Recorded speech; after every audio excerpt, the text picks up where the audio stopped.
ఇక విజయవాడలో జరుగుతున్నటువంటి ఇఫ్తార్ విందులో సీఎం చంద్రబాబు పాల్గొన్నారు. ఇప్పుడు లైవ్ చూద్దాం. పార్టీ మైనారిటీలతో అనేక కార్యక్రమాలతో అనుబంధం ఉంది.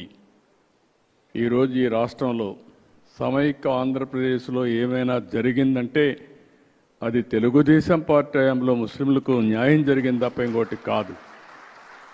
పేదవాళ్ళు ఎక్కువ ఉన్నారనే ఉద్దేశంతోనే మొట్టమొదటిసారిగా ఎన్టీ రామారావు గారు మైనారిటీ ఫైనాన్స్ కార్పొరేషన్ పెట్టి మైనారిటీలకు సహాయం చేసిన పార్టీ తెలుగుదేశం పార్టీ. నేను ముఖ్యమంత్రిగా ఉన్నప్పుడు ఆ రోజు మీరు ఒక్కసారి చూస్తే ఉర్దూ అంత మునుపు ఆందోళన చేసేవారు. ఎన్నో ఆందోళన చేస్తే 13 జిల్లాల్లో సమైక్య ఆంధ్రప్రదేశ్లో ఉర్దూను రెండో భాష చేసిన పార్టీ తెలుగుదేశం పార్టీ అని చెప్పి కూడా నేను మీకు తెలియజేస్తున్నా. ఇదే కాకుండా హైదరాబాద్లో ఒకప్పుడు మక్కాకి వెళ్ళాలంటే బాంబేకి వెళ్ళేవాళ్ళు. అలాంటిది హైదరాబాద్లో బ్రహ్మాండమైన ఇక్కడే ఫరూక్ గారు ఉన్నారు. ఆ రోజు ఫరూక్ గారే మంత్రి, ఈరోజు ఫరూక్ గారే మంత్రి. ఆయన ఆధ్వర్యంలో ఆ రోజు బ్రహ్మాండమైన హాజ్ భవన్ కట్టాం. అదే మాదిరిగా ఏ ఆస్తులైతే వక్ఫ్ బోర్డు ఆస్తులు ఉన్నాయో అవన్నిటికీ ప్రత్యేకమైన కమిటీలు పెట్టి అవన్నీ కూడా పరిరక్షించిన పార్టీ తెలుగుదేశం పార్టీ అని చెప్పి కూడా నేను మీకు తెలియజేస్తున్నా. హైదరాబాద్లో ఉర్దూ యూనివర్సిటీ నేను ఉన్నప్పుడే తీసుకొచ్చాను. కర్నూలులో ఉర్దూ యూనివర్సిటీ నేనే తీసుకొచ్చాను. కడపలో మనం ఆజ్ హౌస్ కట్టాం. ఇక్కడ కూడా ఆజ్ హౌస్ ఫౌండేషన్ ఇస్తే వీళ్ళు వచ్చిన తర్వాత అది కూడా తీసేసే పరిస్థితికి వచ్చారు. రంజాన్ తోఫా ఇచ్చాం. అదే సమయంలో ఆడబిడ్డల కోసం ఆ రోజు 163 కోట్ల రూపాయలు ఖర్చు పెట్టి దుల్హాన్ ఇచ్చాం.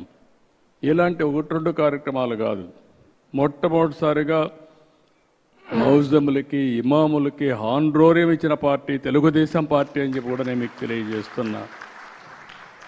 ఈరోజు మళ్ళీ 5,000 రూపాయలకు పెంచాం, 10,000 రూపాయలకు పెంచాం. ఎవరైతే ఇమాములు ఉంటారో వాళ్ళు ఎలిజిబిలిటీ ఉంటే ప్రభుత్వ కాజీల కింద వాళ్ళు నియమించే పరిస్థితికి వచ్చాం. ఆర్థిక సహాయం చేశాం, అనేక కార్యక్రమాలతో ముందుకు పోయాం.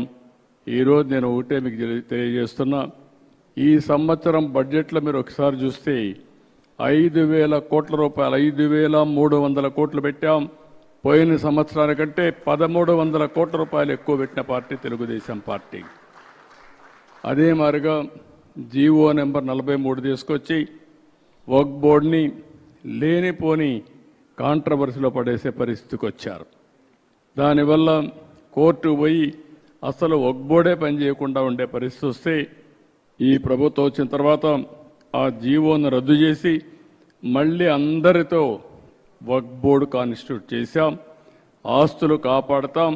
ఒకటే హామీ ఇస్తున్నా, మత సామరస్యాన్ని కాపాడమే కాకుండా మిమ్మల్ని అన్ని విధాలా పైకి తీసుకొచ్చే బాధ్యత తెలుగుదేశం పార్టీ తీసుకుంటామని కూడా మీ అందరికీ హామీ ఇస్తున్నాను.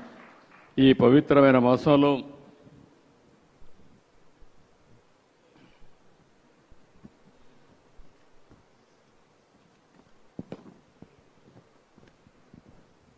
మీరందరూ కూడా మీరు సంపాదించుకున్న డబ్బుల్లో కొంత ఖర్చు పెడతా ఉంటారు పేదల కోసం. ప్రత్యేకంగా జకాత్ అనే కార్యక్రమం పెట్టుకొని ఈ జకాత్తో పేదలకు సహాయం చేసే గుణం ఉండే కమ్యూనిటీ ఈ ముస్లిం సోదరమండలి అని చెప్పి కూడా నేను మీకు తెలియజేస్తున్నాను. నేను అందుకే ఈ పవిత్రమైన మాసంలో నేను ఒక కార్యక్రమానికి శ్రీకారం చుట్టాను. జీరో పావర్టీ P4 కార్యక్రమం.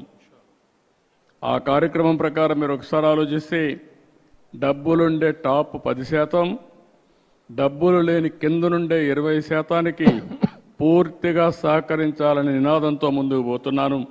దానికి పేరు కూడా పెట్టాను, మార్గదర్శి బంగారు కుటుంబం. ఎవరైతే సహాయం చేస్తారో వాళ్ళని మార్గదర్శిగా పేరుతో పిలుస్తాం. ఏ కుటుంబానికైతే సహకారం అందిస్తామో బంగారు కుటుంబం అనే పేరు పెట్టి నేను ఒకటే ఆలోచిస్తున్నా. ఈరోజు ప్రభుత్వ విధానాల వల్ల P3 ఉంది, అంటే ఈరోజు మీరు ఒకసారి చూస్తే ప్రభుత్వం ప్రైవేట్ భాగస్వామ్యంతో ఆస్తులన్నీ వస్తున్నాయి.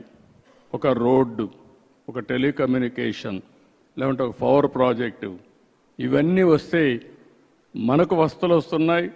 కొంతమంది కోట్ల రూపాయలు సంపాదిస్తున్నారు. ఇంకా పేదవాళ్ళు ఉన్నారు. 3 పూట్ల సరైన తిండి లేకుండా, పిల్లలకు సరైన చదువు లేకుండా, ఆర్థిక అసమానతలతో జీవన ప్రమాణాలు కూడా సరిగా లేని పరిస్థితి ఉంది. అందుకే నా జీవితంలో ఒకటే ఆలోచించాను, పేదవాళ్లతో నేను ఉండాలనేది నా జీవిత ఆశయంగా ఎంపిక చేసుకున్నా. అందుకనే మీరు చూసినప్పుడు జీరో పావర్టీ P4 అన్నాను. రైట్, ఇది ఇప్పటివరకు న్యూస్ అప్డేట్స్ చూస్తూనే ఉండండి.